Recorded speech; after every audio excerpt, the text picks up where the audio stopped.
Buwan na simula na mabigat na window ng Gilas Pilipinas sa World Cup qualifiers. Malapit na kaya inilabas na rin ng tickets para sa game na yon. Dalawang Mall of Asia Arena na rin, mas malaki ng venue kumpara ng first window.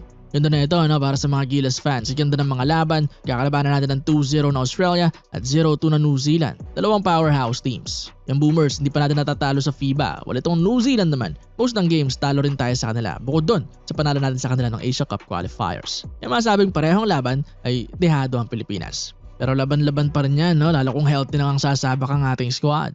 Biggest question dyan next window ay kung maglalaro na si Kai Sotto. Sa ngayon kasi, ang latest na update ay hindi pa rin to 100%. Hindi pa rin nakakalaro sa kanyang mother team sa Japan at nito nirule out din sa All-Star game ng B-League kahit na exhibition na game lang yon. Kaya hindi pa rin talaga guaranteed na kung aabot siya sa second window.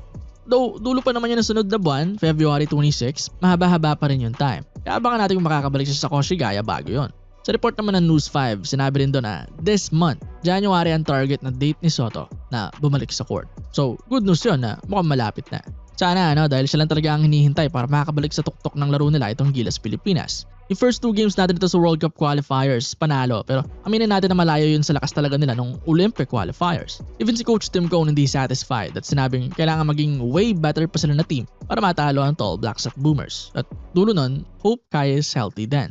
Ibang klaseng impact kasi talaga ang dala ni Kai Sotto sa team. Halos lahat ginagawa niya sa court. Second best player natin next kay JB, best rebounder, husay pumasa for his size, best defender natin sa paint, at yung fit niya sa sistema ni Coach Tim Cone. Pasok na pasok yung playstyle niya. Kaya ganoon na lamang ang hiling ni Coach Tim Cone na makakabalik to sa national team.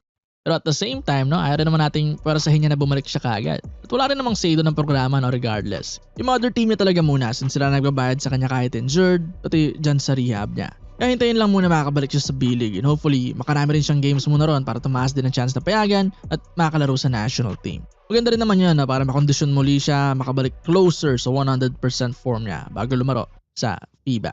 Game changer to sa Gilas Pilipinas kung sakali. Then si QMB, papartner na rin sila. Pwede siya mag-4 kasabay ito masipag na big man at madiskarte.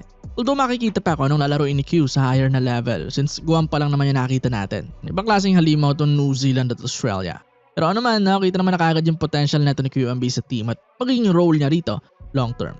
Kaya excited to, rotation natin ng bigs mga bata kay QMB Edu Tamayo, tas may JMF pa na veteranong susuporta at magtuturo sa kanila. 3 World Cups ang nilaruan niyan. Ganda tas potentially papasok din si Juan Gomez de Leaño, isang talented na point guard. Palalabasin palalo ang lakas ng mga bigs natin sa pagiging pick and roll maestro niya at simple pag-find sa mga ito bilang isang elite din na passer. Abang-abang itong susunod na window. Hopefully lahat yan sila makita natin. Si Juan, si Kai, yung Triple Towers with QMB and Edu. Lahat. And wala time din, bigat na matchups din para masubukan sila kung sakali kontra sa 2 of the best teams ngayon sa FIBA Asia.